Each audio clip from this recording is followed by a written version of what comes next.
Hello बच्चों, आपका स्वागत है एक बार फिर से कमलेश सर केमिस्ट्री धमाका में। तो आइए आज के क्लास में हम विलयन वाले चैप्टर में आगे की तरफ बढ़ रहे हैं और आज हम पढ़ेंगे क्वथनांक में उन्नयन।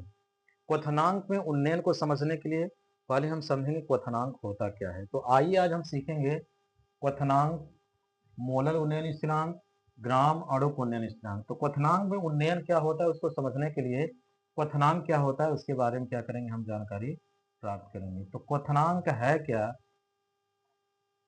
किसी भी द्रव या कह सकते हैं किसी भी विलायक का वाष्प दाब जब वायुमंडलीय दबाव के क्या हो जाए, बराबर हो जाए, उसे उस ताप को क्या कहते हैं, उसका क्वथनांक कहते हैं। कोई द्रव ले लिया जाए और इसको गर्म किया जाए तो ये क्या होता जाएगा, वाष्पित हो जाएगा, वायुमंडल जाएगा। तो वाष्प का क्या होता है, दाब। जब वायुमंडल का दाब 760 एमएम या 76 सेंटीमीटर पारास्तंभ होता है, तो जब किसी भी द्रव का वाष्प दाब वायुमंडलीय दबाव के क्या हो जाए, बराबर हो जाए, द्रव वाष्पित हो और उसका दबाव इधर से वायुमंडलीय दबाव के बराबर हो जाए, तो इस समय क्या करने लगेगा, द्रव क्वथन करने लगेगा। उस तापमान को हम क्या कहते हैं, क्वथनांक। तो वह निश्चित ताप जब द्रव का वाष्प दाब वायुमंडलीय दाब के बराबर हो जाए उसको क्या कहते हैं, क्वथनांक कहते हैं। तो यदि मान लेते हैं हमारे पास कोई शुद्ध विलायक हो, जैसे मान लेते हैं हमारे पास जल हो, जल की कुछ मात्रा यहाँ है, तो जल का क्वथनांक कितना होता है, 100 डिग्री सेंटीग्रेड। जल का क्वथनांक कितना, 100 डिग्री सेंटीग्रेड। अब इसमें अगर हम कुछ पदार्थ डाल दें, अवाष्पशील पदार्थ जैसे चीनी डाल दें या नमक डाल दें और तब इसको गर्म करना स्टार्ट करें, क्या ये 100 डिग्री पर क्वथन करेगा? नहीं, 100 डिग्री पर नहीं। यानी क्वथनांक क्या हो जाएगा, बढ़ जाएगा। क्यों? क्योंकि वाष्प दाब घट जाएगा। वाष्प दाब कम होने पर क्वथनांक क्या हो जाता है, बढ़ जाता है। जैसा पिछले क्लास में हमने आपको बताया था, किसी भी द्रव का अगर हमें वाष्प दाब मापना है तो किया क्या जाता है, इसको हम क्या करते हैं, किसी ढक्कन से बंद कर देते हैं और ये द्रव का वाष्प यहाँ पर जाएगा, वाष्पित होगा और फिर वाष्प क्या होगा, द्रव बदलेगा। एक टाइम ऐसा आता है जितना तेजी से द्रव वाष्प बदलने लगता है उतना तेजी से वाष्प क्या होता है, द्रव बदलने लगता है। तो इस समय बर्तन पर जो दबाव पड़ता है उसको क्या कहते हैं, द्रव का वाष्प दाब कहते हैं।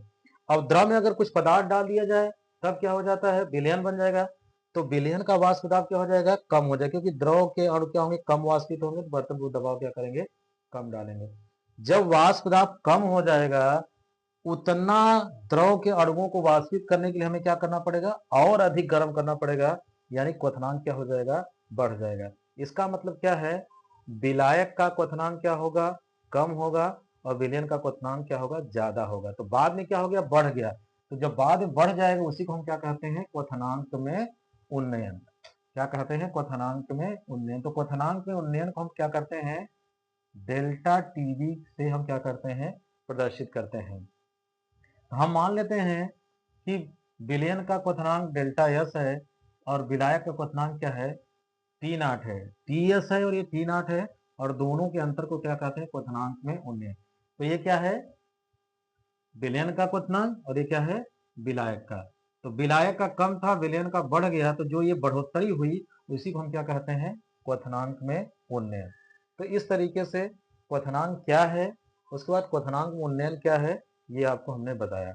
अब आगे हम इसके बढ़ते हैं, आगे बढ़ेंगे और देखेंगे यहाँ पर क्वथनांक में उन्नयन। तो क्वथनांक में उन्नयन जो होता है, अगर इसको हम देखें तो क्वथनांक में उन्नयन जो होता है, विलेय के मोललता, यानी मोललता के क्या होता है, समानुपाती होता है। मोललता के जब समानुपाती होगा, अब इसको हम क्या करें, सॉल्व करें। द्रव का, जैसे अभी हमने राउल्ट का नियम पढ़ा था, द्रव का वाष्प दाब मोल प्रभाज के क्या होता है, समानुपाती होता है। अगर इसको हम देखें और सॉल्व करें, हमें ये पता चलता है क्वथनांक उन्नयन मोललता के क्या हो जाता है, समानुपाती हो जाता है। तो यहाँ पर हमें इसको हटाए तो एक नियतांक आ जाता है के बी, और मोललता मतलब क्या हुआ, विलेय का भार बटा विलेय का अणुभार, विलायक का भार गुणते कितना, 1000। ये मोललता की वैल्यू हमने क्या कर दिया, रख दिया। तो अगर इसको हम सॉल्व करें तो के बी हो गया और 1000 हो गया। स्मॉल डब्ल्यू मतलब विलेय का भार, ये यहाँ स्मॉल एम नीचे चला जाएगा और कैपिटल डब्ल्यू क्या हो जाएगा, विलायक का भार। तो यानी कि हमारे पास क्या आ जाएगा, delta T B. Delta T B यानी कि क्वथनांक अगर हमें उन्नयन ज्ञात करना है, हमें क्या पता होना चाहिए, के बी का मान। जिसको हम बोलते हैं मोलल उन्नयन स्थिरांक कहते हैं। केवी को मोलल उन्नयन स्थिरांक, किसी भी विलायक का हमें मोलल उन्नयन अगर स्थिरांक पता होगा तो उसको हम आसानी के साथ क्या कर सकते हैं, क्वथनांक उन्नयन ज्ञात कर सकते हैं। इसकी वैल्यू पता हो, विलेय का भार पता हो, विलायक का भार पता हो, और भार का मान रख करके इसको कैलकुलेट करेंगे तो पहले की अपेक्षा जब किसी विलायक में हमने कोई पदार्थ घोला तो कितना उसके क्वथनांक उन्नयन है उसकी गणना हम क्या कर सकते हैं, इस फार्मूले की सहायता से कर सकते हैं। अगर हम यहाँ से उस पदार्थ का अणुभार निकालना चाहें तो यम बराबर क्या हो जाएगा, के बी तो हमारा अपनी जगह रहेगा, ये हो गया 1000, ये हो गया स्मॉल डब्लू, और ये स्मॉल यम यहाँ चला गया तो डेल्टा टी बी कहाँ चला जाएगा, यहाँ पर, और कैपिटल डब्लू यहाँ पर। तो इस फार्मूले की सहायता से हम क्या कर सकते हैं, जो पदार्थ घोला जा रहा है उसका हम क्या कर सकते हैं, अणुभार ज्ञात कर सकते हैं। तो इस तरीके से क्वथनांक उन्नयन क्या है वो बताया गया और उसके फार्मूले को यहाँ पर हमने बताया। आगे अगर हम बढ़ें तो मोलल उन्नयन स्थिरांक क्या है, यहाँ पर जो के बी है वो क्या है, मोलल उन्नयन स्थिरांक है। अब मोलल उन्नयन स्थिरांक होता क्या है, ये देखिए इतनी मोललता है। अगर हम 1 किलोग्राम विलायक ले रहे हैं, 1 किलोग्राम जब विलायक ले लेंगे और 1 किलोग्राम विलायक लेने पर अगर हम इसको देखें, 1 किलोग्राम विलायक में किसी पदार्थ का 1 मोल घुला हो, यानी कि डब्ल्यू अपान एम का मान कितना हो, 1 हो, और ये कितना हो, 1 किलोग्राम हो। 1 किलोग्राम मतलब 1000। अगर हम यहाँ पर 1000 रख दें, 1000 कट जाएगा, और यहाँ पर 1 रख दें तो डेल्टा टी बी बराबर क्या आ जाएगा, के बी आ जाएगा। यहाँ पर क्या करें, 1 मोल रख दें, और यहाँ पर 1 किलोग्राम, इसको ग्राम में बदल दें तो 1000 से 1000 कट जाएगा, इसका मान 1 तो रखा गया, तो डेल्टा टी बी बराबर क्या हो गया, के बी। इसका मतलब क्या है, किसी 1 किलोग्राम विलायक में अगर विलेय की कितना 1 मोल घुला हुआ है, उसके क्वथनांक में जो उन्नयन होगा, जो बढ़ोतरी होगी, उसी को क्या कहते हैं, मोलल उन्नयन स्थिरांक कहते हैं। मोलल उन्नयन स्थिरांक देखिए यहाँ पर, जैसे जल का हमने नोट किया है, जल का कितना होता है 0.51 केल्विन प्रति मोलर। अगर डिग्री सेंटीग्रेड में अगर लिखेंगे तो डिग्री सेंटीग्रेड प्रति मोलर होगा, और केल्विन में लिखेंगे तो केल्विन प्रति क्या होगा, मोलर होगा। यहां से हम क्या कर सकते हैं, आराम से निकाल सकते हैं यहां से गणना करके। एथिल अल्कोहल का कितना 1.20, एसीटोन का कितना 1.72, बेंजीन का कितना 2.63, क्लोरोफार्म कितना 3.85, और कार्बन टेट्राक्लोराइड का कितना 5.02 हो जाएगा। इस तरीके से हम क्या कर सकते हैं, ये केवी की वैल्यू है, इसको याद भी रख सकते हैं, नहीं तो गणना करते समय प्रश्नों में दिया जाता है और मान रख करके हम अणुभार की गणना कर सकते हैं, या क्या कर सकते हैं, क्वथनांक में उन्नयन आसानी के साथ हम ज्ञात कर सकते हैं। तो आइए अब आगे हम बढ़ेंगे और क्वथनांक में उन्नयन की गणना और उसमें जो पदार्थ घोला जा रहा है उसका अणुभार कितना होता है उसके बारे में क्या करेंगे, हम जानकारी प्राप्त करेंगे। तो कुछ सवाल को कर करके हम देख लेते हैं कि किस तरीके से वैल्यू आएगा।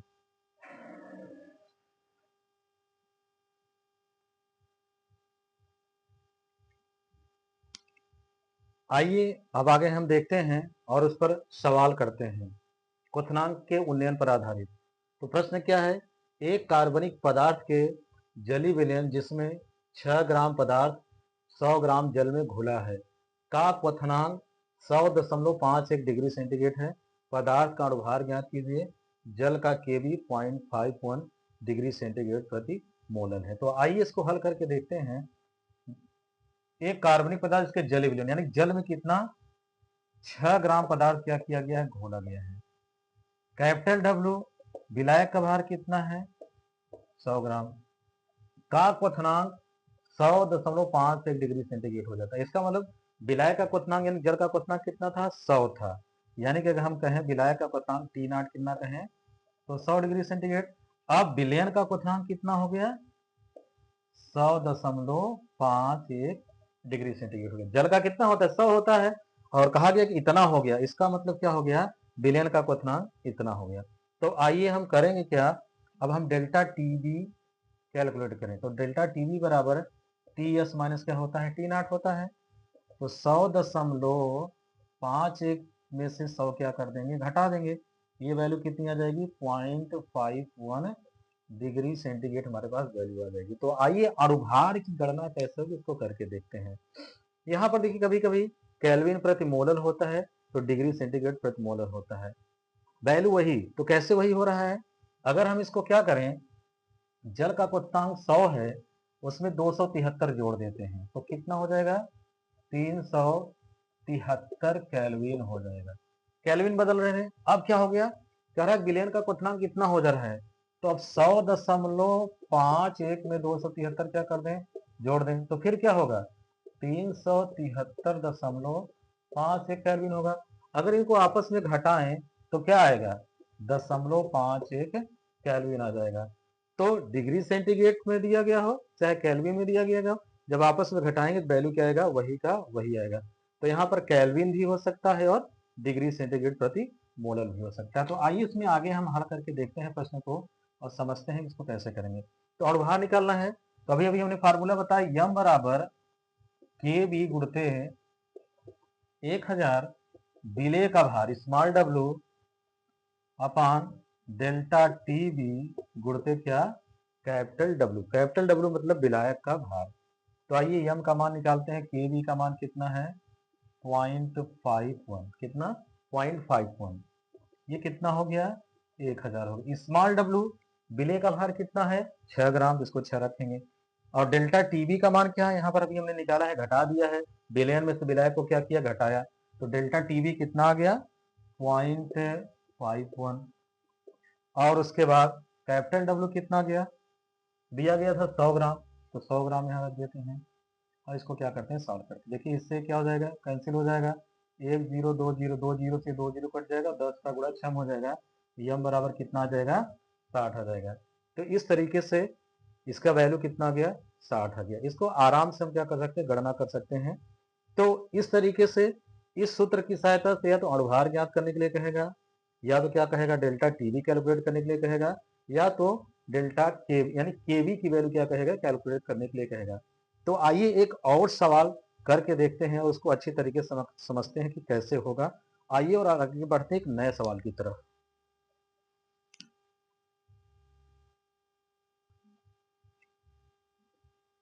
आइए तो अगला प्रश्न करके देखते हैं। यहाँ पर दूसरा प्रश्न क्या है, 12 ग्राम ग्लूकोज को 100 ग्राम जल में घोलने पर उसका क्वथनांक 100.3 डिग्री सेंटीग्रेड हो जाता है। जल के केबी यानी कि मोलल उन्नयन स्थिरांक की गणना कीजिए, ये करना है। तो आइए 12 ग्राम ग्लूकोज को यानी जो विलेय है, स्मॉल डब्ल्यू कितना है, 12 ग्राम, कैपिटल डब्ल्यू कितना है, 100 ग्राम। अब इसका अणुभार, ग्लूकोज का अणुभार कितना होगा, C6H12O6 फार्मूला होता है, तो ग्लूकोज का अणुभार कितना हो जाएगा, 180 हो जाएगा। अब हम डेल्टा टीवी अगर कैलकुलेट करें तो विलयन का क्वथनांक कितना है, 100.34 डिग्री सेंटीग्रेड, और शुद्ध जल का क्वथनांक कितना होता है, 100 होता है। क्या करेंगे, घटा देंगे, विलयन में से विलायक के क्वथनांक को घटा देंगे, तो पॉइंट कितना हो जाएगा, 34 डिग्री सेंटीग्रेड हो जाएगा। तो इस मान को हम क्या करेंगे, अब फार्मूले में रखते हैं। तो आइए डेल्टा टी बी बराबर हम जानते हैं कि के बी गुणते 1000 स्मॉल डब्ल्यू विलेय का भार, विलेय का अणु भार, और क्या, कैपिटल डब्ल्यू। इसका मान हमें पता है, यहां से हम रख लेते हैं, पॉइंट कितना हो जाएगा, 34 हो जाएगा। केवी का मान हमें ज्ञात करना है, केवी रहने दीजिए, ये 1000 हो गया। स्मॉल डब्ल्यू कितना है, 12 ग्राम है, तो यहाँ पर हम कितना रख देंगे, 12 रख देंगे। स्मॉल एम कितना है, 180 है, और भार ग्लूकोज का भार कितना, 180, और कैपिटल डब्ल्यू कितना, 100 ग्राम। तो आइए इसको हल करके देखते हैं। 1 2 3 शून्य कट गया, 1 2 3 शून्य कट गया। यहाँ सब क्या करेंगे, हल करेंगे, 6 दूनी 12 और 6 त्रिक 18। तो हमारे पास वैल्यू क्या बची, 0.34 यहाँ बचा, और के बी गुणते 2/3। अब के बी का मान अगर हमें निकालना हुआ तो 3 का इसमें गुणा कर दीजिए, 312 और 3 त्रिक का 9, कितना हो गया, 10। दशमलव यहाँ लगा देंगे और 2 से क्या करेंगे, डिवाइड कर देंगे। अगर इसको हम 2 से डिवाइड करें तो कितना आ जाएगा, के बी, दशमलव बढ़ाएंगे, 2 पंचे 10 और 2 एकन्नम 2, तो वैल्यू कितना आ गई, 0.51 डिग्री सेंटीग्रेड प्रति कितना आ जाएगा, मोलल आ जाएगा। तो इस तरीके से इस फार्मूले की सहायता से या तो हमें डेल्टा टी बी कैलकुलेट करना होगा, या तो के बी कैलकुलेट करना होगा, तो यह क्या, स्मॉल यम का क्या करना होगा, कैलकुलेशन करना होगा। ये मोलल उन्नयन स्थिरांक है। आणविक उन्नयन स्थिरांक पूछेगा तो आणविक उन्नयन स्थिरांक होता क्या है, जहां पर 1000 किया गया है वहां पर कितना कर देंगे 100 ग्राम।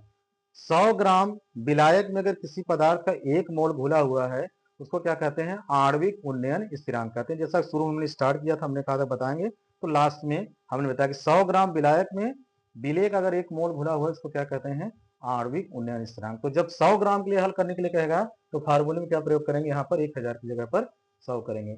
इस तरीके से विलयन का ये भाग जो हो गया जिसमें हम पढ़ रहे थे क्वथनांक का उन्नयन, जो कि इस तरीके से हम गणना कर सकते हैं। और बहुत इंपॉर्टेंट ये प्रश्न जो कि बोर्ड एग्जाम में पूछे जाते हैं और आपके बोर्ड एग्जाम आने वाले हैं, तो तब तक आप मेहनत लगा के पढ़ते रहिए। और वीडियो कैसा लगा लाइक और सब्सक्राइब जरूर करिए और शेयर भी करिए। तब तक आप मन लगा के पढ़ते रहिए और फिर एक नए वीडियो के साथ हम आपके साथ मिलेंगे। तब तक पढ़ते रहिए, मेहनत करते रहिए।